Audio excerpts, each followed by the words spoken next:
ರೇಣುಕಾಸ್ವಾಮಿ ಕೊಲೆ ಕೇಸ್ನಲ್ಲಿ ನಟ ದರ್ಶನ್ ಅವರು ಜೈಲು ಸೇರಿದ್ದಾರೆ. ಅವರು ಇದೇ ಮೊದಲ ಬಾರಿಗೆ ಜೈಲು ಪಾಲಾಗಿರಲಿಲ್ಲ. 2011ರಲ್ಲೂ ಕೂಡ ಜೈಲು ಸೇರಿದ್ರು. ಆ ಒಂದು ಸಂದರ್ಭದಲ್ಲಿ ಅವರ ನಡತೆ ಹೇಗಿತ್ತು, ಅವರಿಗೆ ಪಶ್ಚಾತ್ತಾಪ ಏನಾದರೂ ಕಾಡ್ತಿತ್ತಾ, ಜೈಲಿನಿಂದ ಹೋಗಬೇಕಾದ್ರೆ ಅಧಿಕಾರಿಗಳಿಗೆ ಏನು ಹೇಳಿ ಹೋದ್ರು, ಈ ಎಲ್ಲ ಬಗ್ಗೆ ಮಾತಾಡೋದಕ್ಕೆ ನಮ್ಮ ಜೊತೆ 2011ರಲ್ಲಿ ಜೈಲು ಅಧಿಕಾರಿಯಾಗಿದ್ದಂಥ ಸತೀಶ್ ಅವರು ನಮ್ಮ ಜೊತೆ ಇದ್ದಾರೆ. ಅವ್ರನ್ನ ಮಾತಾಡಿಸ್ತಾ ಹೋಗ್ತೀನಿ. ಸರ್, 2011ರಲ್ಲಿ ನೀವು ಜೈಲು ಅಧಿಕಾರಿಯಾಗಿದ್ರಿ. ಆ ಒಂದು ಸಂದರ್ಭದಲ್ಲಿ ದರ್ಶನ್ ಅವರು ಕೂಡ ಪತ್ನಿಯ ಮೇಲೆ ಹಲ್ಲೆ ನಡೆಸಿದಂಥ ಕೇಸ್ನಲ್ಲಿ ಜೈಲು ಸೇರಿದ್ರು. ಅವರ ನಡತೆ ಹೇಗಿತ್ತು, ಯಾವ ರೀತಿ ನಡ್ಕೊಳ್ತಿದ್ರು ಜೈಲಿನಲ್ಲಿ? ಮೊದಲು ಒಂದೆರಡು ದಿವಸ ಹಾಸ್ಪಿಟ್ಲಿಗೆ ಹೋಗಿ ಬಂದ ನಂತರ ಟೆನ್ಷನ್ ಇದ್ದಿದ್ದು ಕಡಿಮೆ ಆದ ನಂತರ ಓಡಾಡ್ಕೊಂಡಿರ್ತಿದ್ರು. ನಂತರ ಮೊದಲ ಭೇಟಿ ಅಂತ ಹೇಳಿದ್ರೆ ಅವರ ಶ್ರೀಮತಿ ಬಂದರು, ಮಗನೂ ಕರ್ಕೊಂಬಂದಿದ್ರು. ಇಬ್ಬರು ಒಂದು ಸ್ವಲ್ಪ ಹೊತ್ತು ಕಣ್ಣೀರು ಹಾಕಿದ್ರು. ನಂತರ ಆ್ಯಕ್ಚುಲಿ ಹೇಳಬೇಕು ಅಂದರೆ Vijayalakshmi she is A very good lady. ಅವರೇ ಫಸ್ಟು ಹೇಳಿದ್ರು ಆಗಬಾರ್ದಿತ್ತು, ಆಗಿದೆ, ಇನ್ನು ಮುಂದೆ ನಾವು ಚೆನ್ನಾಗಿರೋಣ, ಮಗುಗೋಸ್ಕರ ಭವಿಷ್ಯಕ್ಕೋಸ್ಕರ ಮಾಡೋಣ ಅಂದ್ಬಿಟ್ಟು ಅಂತ ಹೇಳಿದಾಗ ಆಯಿತು. ನನ್ನಿಂದನೂ ದುಡುಕಾಗ್ಬಿಟ್ಟಿದ್ದೀನಿ ನಾನು, ಮುಂದೆ ಈ ರೀತಿ ಆಗದೆ ಇದ್ದಂಗೆ ನಾವು ಚೆನ್ನಾಗಿರೋಣ ಅಂದ್ಬಿಟ್ಟು ಅಂತ ದರ್ಶನ್ ಹೇಳ್ಬಿಟ್ಟು ಅವತ್ತೆಲ್ಲ ಭಾಳ I was feeling very happy. ಯಾರಿಗೆ ತೊಂದರೆ ಕೊಟ್ಟಿದ್ದೀನಿ ಅಂತ ಎಲ್ಲ ಹೇಳ್ತಿದ್ರಲ್ಲ, ಅದೇ ಹುಡುಗಿ ಪಾಪ ಬಂದು ಮಗನ್ನು ಕರ್ಕೊಂಬಂದು ಅವ್ರಿಗೆ ಸಮಾಧಾನ ಮಾಡಿದ್ರಲ್ಲ, really she is great lady. ಪಶ್ಚಾತ್ತಾಪ ಏನಾದರೂ ಅವ್ರು ಕಾಡ್ತಿತ್ತ ಸರ್ ಆ ಸಂದರ್ಭದಲ್ಲಿ? ನಿಮ್ಮ ಜೊತೆ ಏನಾದರೂ ಹೇಳ್ಕತ್ತಿದ್ರೆ? ಸಾಮಾನ್ಯವಾಗಿ ಕೈದಿಗಳ ಜೊತೆ ಜೈಲು ಅಧಿಕಾರಿಗಳು ಮಾತಾಡ್ತಾ ಇರ್ತಾರೆ, ಆ ಸಂದರ್ಭದಲ್ಲಿ ಏನಾದರೂ ಹೇಳ್ಕೊಂಡಿದ್ರ ಅಂತ? ಸರ್, ಏನಕ್ಕೆ ಹಿಂಗೆ ಆಯಿತು ಅಂತ ಗೊತ್ತಿಲ್ಲ.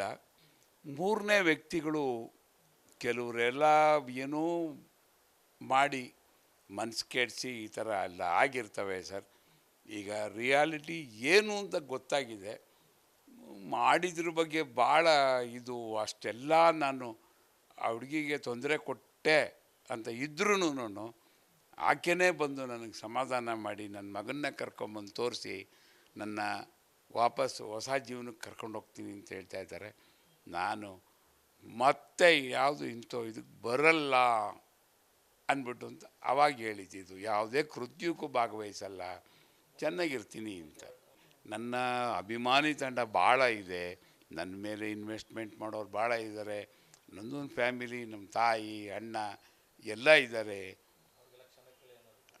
ಅವ್ರಿಗೆಲ್ಲರಿಗೂ ಒಳಗಡೆಯಿಂದನೇ ಅಭಿಮಾನಿಗಳಿಗೆ ಎಲ್ರಿಗೂ ಬೇಸರ ಆಗಿದ್ದರೆ ಕ್ಷಮೆ ಕೇಳ್ತೀನಿ, ಹೊರಗಡೆ ಹೋದ್ಮೇಲಿಂದ ಇನ್ನೂ ಒಳ್ಳೊಳ್ಳೆ ಕೆಲಸ ಮಾಡ್ತೀನಿ ಅಂತ ಹೇಳಿಬಿಟ್ಟು ಎಲ್ಲ ಆಯಿತು. ಬಟ್ ವಿಧಿ ಅಂತಿರ್ತದಲ್ಲ ಸರ್, ಅದೇ ಬಿಡುಗಡೆ ಆಗೋ ಟೈಮಲ್ಲಿ ಬಂದು ಎಲ್ಲರಿಗೂ, ಸ್ಟಾಫ್ ಅವ್ರಿಗೆಲ್ಲರಿಗೂ ನಿಮ್ಮೆಲ್ಲ ಕೋಆಪ್ರೇಷನ್ನು ಮತ್ತು ಗೈಡೆನ್ಸ್ ಭಾಳ ಒಳ್ಳೆಯದಿತ್ತು, ಹೋಗಿ ಬರ್ತೀನಿ ಅಂತ ಎಲ್ಲರಿಗೂ ಕೈ ಮುಗಿದು ನಾವು ಎಲ್ಲರಿಗೂ ಆ ಮಾತನ್ನ ಕೇಳೋದೇ ಇಲ್ಲ ಜೈಲಲ್ಲಿ. ನಾವು ಹೋಗ್ತೀನಿ ಅಂದ್ಬಿಟ್ಟು ಹೋಗು ಅಂತ ಮೊದಲೇ ಹೇಳುವ.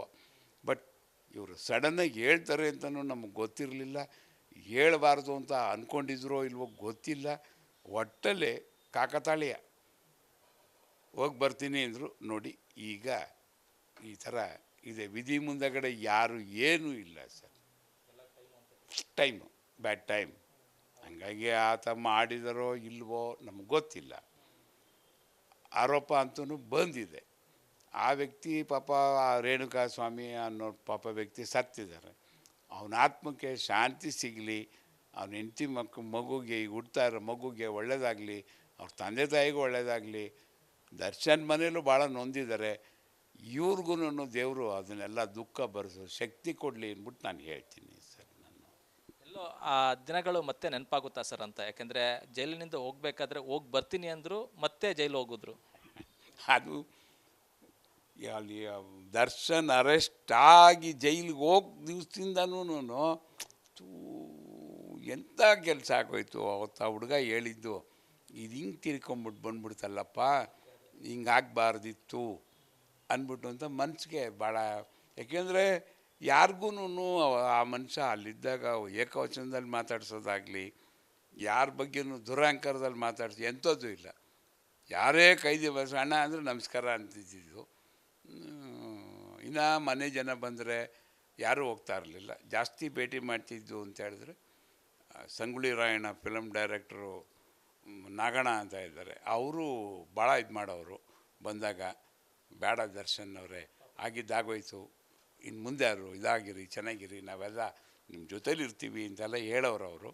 ಅವ್ರದ್ದೇನೋ ಬಿಸ್ನೆಸ್ ಏನೋ ಮಾತಾಡೋರು ಫಿಲಮ್ ಡಿವಿಷನ್ ಬಗ್ಗೆ, ನಮ್ಗೆ ಅರ್ಥನೇ ಆಗ್ತಾ ಇರಲಿಲ್ಲ ಅವೆಲ್ಲ. ಹಂಗಾಗ್ಬಿಟ್ಟು ಆಯಿತು ಅಂತಿದ್ದು. ಸರ್, ಸಾಕಷ್ಟು ಚರ್ಚೆ ಆಗ್ತಾ ಇರೋ ವಿಚಾರ ಅಂತ ಅಂದರೆ ದರ್ಶನ್ ಅವ್ರಿಗೆ VIP ಟ್ರೀಟ್ಮೆಂಟ್ ಜೈಲಿನಲ್ಲಿ ಸಿಗ್ತಾ ಇದೆ ಅಂತ. ಆ ರೀತಿ ಇರುತ್ತಾ ಸರ್? ಪ್ರತ್ಯೇಕವಾಗಿ ಕೊಠಡಿಗಳು ಇರ್ತಾವ? ಸರ್, ಒಬ್ಬರು ಚೀಫ್ ಮಿನಿಸ್ಟ್ರೋ, ಪ್ರಧಾನ ಮಂತ್ರಿನೋ, ಮಿನಿಸ್ಟ್ರೋ ಯಾರು ಬಂದಾಗ ಕೋರ್ಟಲ್ಲಿ ಕ್ಲಾಸ್ ಪ್ರಿಸ್ನರ್ ಅಂತ ಬರೀಬೇಕು ಸರ್. ಇನ್ನು ಊಟ ತಿಂಡಿ ಎಲ್ಲನೂ ರೂಮ್ಗೆ ಜೈಲಲ್ಲಿ ಏನು ಮಾಡ್ತಾರೆ ಅದನ್ನು ತೊಗೊಂಬಂದು ಕೊಡ್ತಾರೆ. ಅಷ್ಟೇ ಅಷ್ಟೇ ಅಷ್ಟೇ, ಯಾರೇ ಬರಲಿ ಸರ್. ಯಾಕೆಂದರೆ ಒಬ್ಬ ಸೆಲೆಬ್ರಿಟಿ ನಾಳೆ ಏನಾದ್ರೂ ಆತನಿಗೆ ಜೈಲೊಳಗಡೆ ವ್ಯತ್ಯಾಸ ಆಯಿತು, ಯಾರೇ VIP ವ್ಯತ್ಯಾಸ ಆಯಿತು ಅಂದರೆ ಲಾ ಆ್ಯಂಡ್ ಆರ್ಡರ್ ಪ್ರಾಬ್ಲಮ್ ಎಷ್ಟು ಬರ್ತದೆ ಸರ್. ಹಾಗಾಗಿ ಎಲ್ಲ 4,000 ಜನ ಬಂದಿಗಳ ಜೊತೆ ಅವ್ರನ್ನೂ ನೋಡ್ಕೊತಾ ಇರ್ತೀವಿ. ಇದೊಂದು ಸ್ವಲ್ಪ ಜಾಸ್ತಿ ನಿಗಾ ಇಟ್ಟಿರ್ತೀವಿ ಸರ್. ಈಗ ಯಾರೋ ಅಭಿಮಾನಿ ಅಂತ ಅವನು ಹೇಳ್ತಾನೆ, ಬಂದಾಗ ಏನಾದ್ರು ತೊಗೊಂಡು ಚುಚ್ಚೋದು, ಏನಾದ್ರು ಮಾಡ್ದ ಹೊಡೆದ, ಅದು ದೊಡ್ಡ ಸುದ್ದಿ ಆಯ್ತದೆ. ತಿರ್ಗಾ ನಮ್ಗಳಿಗೆಲ್ಲ ಎನ್ಕ್ವೈರಿ ಅವು ಇವು ಎಲ್ಲ ಇರ್ತವೆ ಸರ್. ಇವೆಲ್ಲ ಅವಾಯ್ಡ್ ಮಾಡ್ಕೊಳ್ಳೋಕ್ಕೋಸ್ಕರ ಅವ್ರನ್ನ ಸಪ್ರೇಟ್ ಇಟ್ಟು ನೋಡ್ತಾ ಇರ್ತೀವಿ ಸರ್, ಅಷ್ಟೇ. ಸರ್, ಮತ್ತೊಂದು ಅಂದರೆ ದರ್ಶನ್ ಅವರು ಮನೆ ಊಟಕ್ಕೆ ಬೇಡಿಕೆ ಇಡ್ತಾ ಇದ್ದಾರೆ. ಆದರೆ ಮನೆ ಊಟ ಕೊಡೋದು ಎಷ್ಟು ಸರಿ? ಜೊತೆಗೆ ನೀವು ಜೈಲು ಅಧಿಕಾರಿಯಾಗಿದ್ದವರು, ಈ ಥರದ್ದೇನಾದರೂ ಪದ್ಧತಿ ಇದೆಯಾ ಏನು ಸರ್? ನಮ್ಮ ಮ್ಯಾನ್ಯುಯಲಲ್ಲೇ ಇದೆ, it's discretionary power of the superintendent. ಜೊತೆಗೆ ಈ ಥರ ಬಂದಾಗ ನ್ಯಾಯಾಲಯದಲ್ಲಿ ಕೇಳ್ಕೊತಾರೆ. ಇಲ್ಲಿ ನಮ್ಮಲ್ಲಿ ಸೆಕ್ಯೂರಿಟಿ ಹೇಳ್ಬಿಟ್ಟು, ನೋಡಪ್ಪ ನೀನೊಬ್ಬನಿಗೆ ಊಟ ತರಿಸಿದ್ರೆ ನಿನ್ನ ಜೊತೇಲಿರೋರು ಎಲ್ಲರೂ ಕೇಳ್ತಾರೆ ಊಟ, ಇಲ್ಲ ನೀನೇ ಅಷ್ಟು ಜನಕ್ಕೂ ತರಿಸ್ಕೊಡ್ತೀನಿ ಅಂದರೆ ಅಷ್ಟನ್ನೆಲ್ಲ ಚೆಕ್ ಮಾಡಿ ನೋಡಿ ಬಿಡೋಕ್ಕೆ ನಮ್ಮಲ್ಲಿ ಜನನೂ ಕಡಿಮೆ ಇರ್ತಾರೆ. ಒಬ್ಬರೇ ವ್ಯಕ್ತಿ ಆಗಿದ್ದಿದ್ರೆ ಅದೊಂಥರ ಇರ್ತಿತ್ತು. ಈಗ ಜೊತೇಲಿರೋರೆಲ್ಲ ಅಷ್ಟೊಂದು ಜನ ಅವರೇ, ಅಲ್ಲಿ ಬೇರೆ ಬೇರೆ ಹುಡುಗರೆಲ್ಲ ಹೇಳ್ಕೊಡ್ತವೆ, ಇದೇನ ನಿಮ್ಮ ಬಾಸು ಅವರೊಬ್ಬರೇ ಊಟ ತರಿಸ್ಕೊತಾವ್ರೆ, ನಿನಗೇನಿಲ್ವಾ? ಇವು ಒಂಥರ ಇವು ಕೋತಿಗೆ ಎಂಡ ಕುಡಿಸ್ದಂಗೆ, ನನಗೂ ತರಿಸ್ಕೊಡು, ನನಗೂ ಊಟ ಬೇಕು, ನನಗೂ ತಿಂಡಿ ಬೇಕು. ಸೂಪರ್ಡೆಂಟ್ ಹತ್ರ ಪ್ರತಿ ಸೋಮವಾರ ರೌಂಡ್ಸ್ಗೆ ಹೋದಾಗ, ಸರ್ ಅವರೊಬ್ಬರಿಗೆ ಸರ್ ಊಟ ನಮಗೂ ಕೊಡಿಸಿ ಸರ್ ಅಂತ ಶುರು ಮಾಡಿದ್ರೆ ಆವಾಗ ಕಷ್ಟ ಆಗ್ತದೆ. ಅದು ಸರ್, ಈ ಪರಿಸ್ಥಿತಿ ಹೇಗಾಗಿದೆ ಅಂದರೆ ಈ ಕೊಲೆನೂ ಕೂಡ ಸಮರ್ಥಿಸ್ಕೊಳ್ಳುವಂಥ ಪರಿಸ್ಥಿತಿ ಈಗ ಸಮಾಜದಲ್ಲಿ ನಿರ್ಮಾಣ ಆಗಿದೆ. ಅವರ ಅಭಿಮಾನಿಗಳು ಒಂದಷ್ಟು ಜನ ಕೊಲೆನೂ ಕೂಡ ಸಮರ್ಥಿಸ್ಕೊಳ್ಳುವಂಥ ಕೆಲಸ ಮಾಡ್ತಾ ಇದ್ದಾರೆ. ಅಂಥವ್ರಿಗೇನು ಹೇಳ್ತೀರಿ ಅಂತ? ಅದು ತಪ್ಪದು. ನಾವೇ ಸರಿ ತಪ್ಪು ಅಂತ ನಿರ್ಧಾರ ಮಾಡೋಂಗಿದ್ರೆ ಕೋರ್ಟ್ ಯಾಕೆ, ಜೈಲು ಯಾಕೆ, ಪೊಲೀಸ್ ಯಾಕೆ? ಪೊಲೀಸವ್ರೂ ಸುಮ್ಮನೆ ಸಿಗ್ದವ್ರಿಗೆಲ್ಲ ಅದೇನು ನೋಡ್ಬಿಟ್ಟು ಕೇಸ್ ಹಾಕಲ್ಲ, ಇಲ್ಲ ಮ್ಯಾಜಿಸ್ಟ್ರೇಟ್ರು ದರ್ಶನ್ ಫ್ಯಾನ್ ಅಂತ ಅವ್ರನ್ನ ಬಿಡಲ್ಲ. ಏನಿರ್ತದೆ ರೆಕಾರ್ಡ್ಸು ಅದರ ಆಧಾರದ ಮೇಲೆ ಮಾಡ್ತಾರೆ. ಅಭಿಮಾನಿಗಳು ಮಾತ್ರ ಈ ಥರ ಎಲ್ಲ ಮಿತಿ ಮೀರಿ ತೀರಾ ಅವರು ಅತಿ ಆಡೋದು ಅದು ದರ್ಶನ್ ಅವರ ಮುಂದಿನ ದಿನಗಳಿಗೆ ತೊಂದರೆ ಆಗ್ತದೆ.